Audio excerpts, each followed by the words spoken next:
আসসালামু আলাইকুম। এসআই এডুকেশনের পক্ষ থেকে আপনাদের সবাইকে স্বাগতম। আজকে আমরা ক্লাস করব নবম ও দশম শ্রেণীর রসায়ন বইয়ের ষষ্ঠ অধ্যায়ের উপর। আজকে আমরা খুব সহজে এই সমস্যাটার সমাধান করব। তো দেখো আমাদের প্রশ্নে কি বলছে, 0.75 মোলার সোডিয়াম কার্বনেট দ্রবণের মধ্যে 20 গ্রাম সোডিয়াম কার্বনেট দ্রবীভূত করলে মোলারিটি কত হবে। তার প্রথমে দেখো আমাদের কি কি মান আছে, বলছে 0.75 মোলার, এটা কার মান? এস এর মান, মোলারিটি।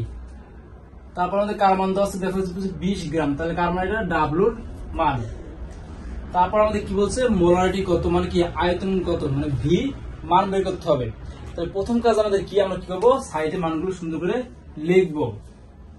তো কি কি দেওয়া আছে দেখো, এস ইকুয়াল কত আছে আমাদের 0.75। তারপর কি আছে আমাদের ডাব্লুর মান, ডাব্লু ইকুয়াল 20 গ্রাম। তারপর আমাদের কার মান দেওয়া আছে। এখন আমরা কি করবো, এম এর মান বের করবো। এম হচ্ছে কি আমাদের আণবিক ভর।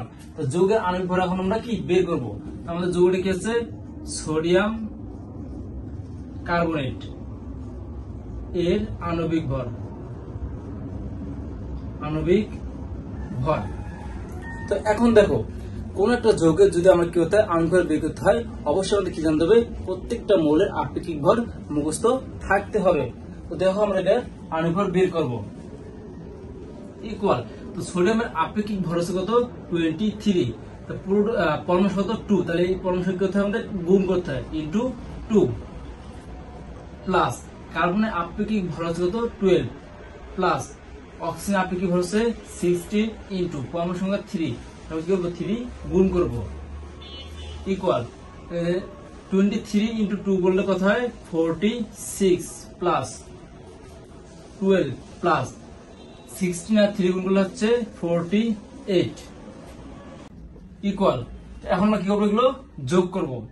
8 আর 2 যোগ করলে 10, 10 আর 6 যোগ করলে 16, 16 কি লিখবো 6, ক্যারি আমাদের 1, 4 আর 1 যোগ করলে 5, 5 আর 4 যোগ করলে 9, ক্যারি আমাদের আনসার কত 10, 106। সোডিয়াম কার্বনেট এর আণবিক ভর কত পেলাম আমরা 106।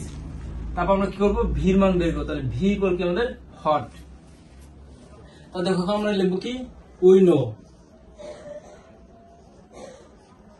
আমরা জানি। আমরা কি জানি, W equal S M V divided 1000। বা তো দেখো এখন আমরা কি করবো, আর আর গুণ করবো, ডাব্লু আর 1000 কি হবে, গুণ হবে। আর এই পাশে এটাকে আমরা লিখবো, দেখো S M V equal W into 1000। বা তাহলে এখন দেখো, এই যে ভির সাথে এস এম কি আকার আছে, গুণ আকার আছে। এস এম আমরা কি ডান পাশে নিয়ে যাই, তাহলে কি যাবে, ভাগ হয়ে যাবে। তাহলে আমরা লিখতে পারি কি, দেখো V equal W into 1000 divided S M equal, ডাব্লুর মান কত আমাদের 20 gram, 20 gram into 1000 divided S এর মান আছে কত 0.75 ইন্টু এম এর মান কত পেয়েছি আমরা 106 ইকুয়াল, ক্যালকুলেটর নাই তো,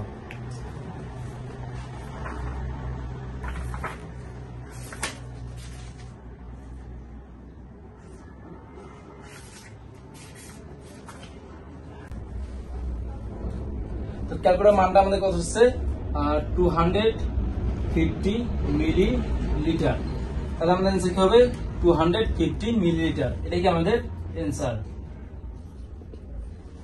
তাহলে দেখো আমাদের প্রশ্ন কি বলছিল, 0.75 মোলার সোডিয়াম কার্বনেট দ্রবণের মধ্যে 20 গ্রাম সোডিয়াম কার্বনেট দ্রবীভূত করলে মোলারিটি কত হবে। তাহলে মোলারিটি কত পেলাম আমরা 250 মিলিলিটার, এটাই কি আমাদের অ্যান্সার।